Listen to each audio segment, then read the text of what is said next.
Many crashes once blamed on pilots are now thought to have been caused by turbulence.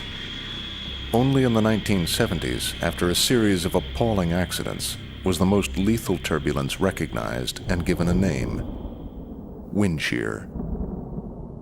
Its most deadly form is called a microburst. A microburst is like a high-pressure air hose pointed at the ground. As the air hits the earth, it bounces upward and outward in every direction. Out of nowhere, the full horrors of a microburst were visited upon Dallas-Fort Worth, the second biggest airport in the world.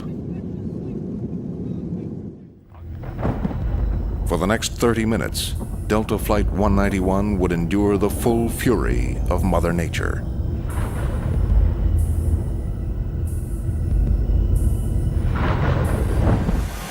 Boy, this is a very strong rain shower.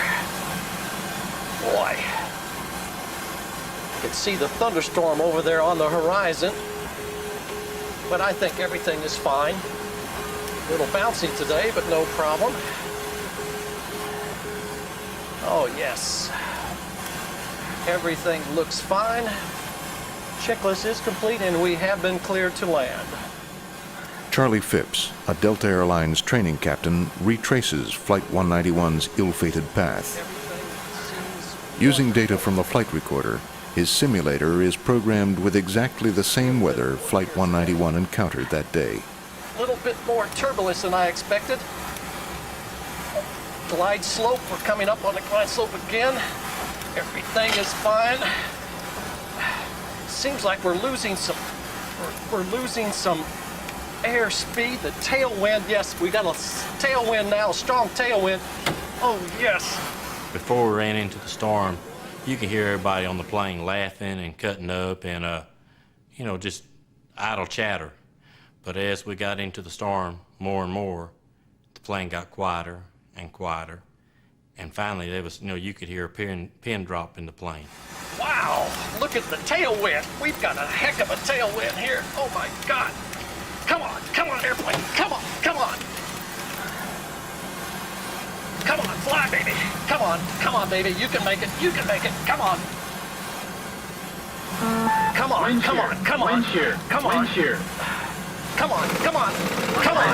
on, baby. Wide slope. Come on. Spin 'em up. Come on. Oh. 50, 40.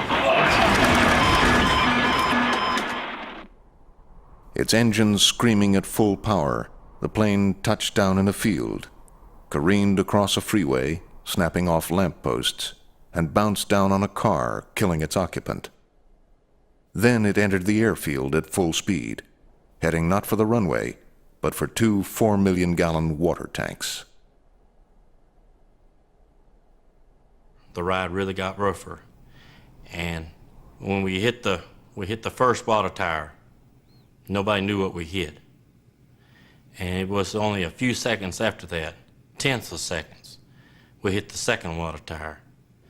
And that's when all the debris and the fire came back up the left side of the plane. And that's when I ducked my head. And you really didn't know what to do. I just knew I didn't want to die. I don't know how long I sat in my chair after the plane finally came to a rest and everything, but I noticed there was only 2 people left in the plane, maybe 3, besides myself. And the plane didn't have no middle section. All the middle seats were gone. And about that time, you could hear the sirens going off. The first aid was coming to us.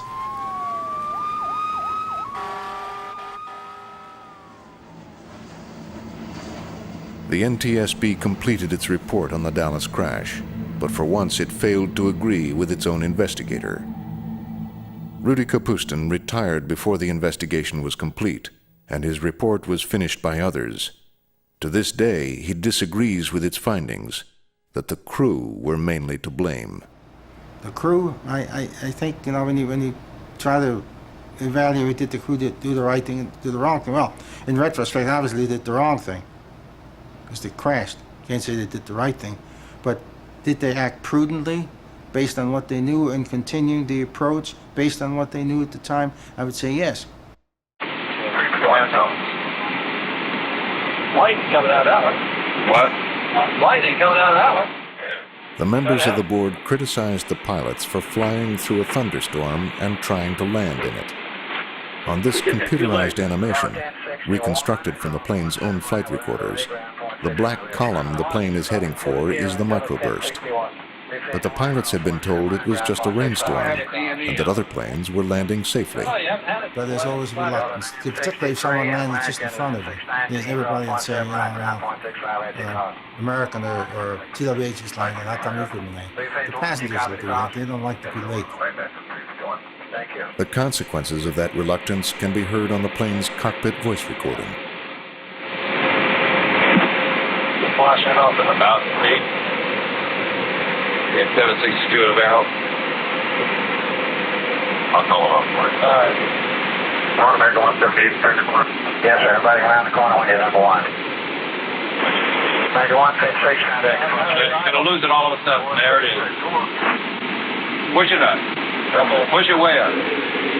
Way up. Way up. Way up. That's it.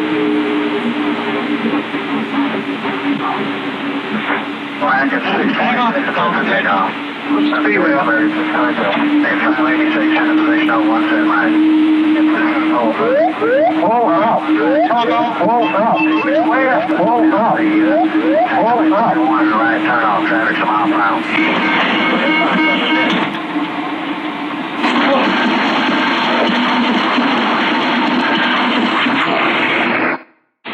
Push it up.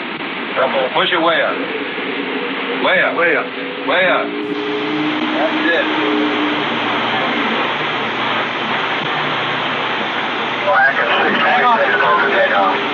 Speedway over 586 in position 017 right. Hold up. Hold up. Way up. Hold up. Hold up. One right, turn off. Traffic's a mile per hour.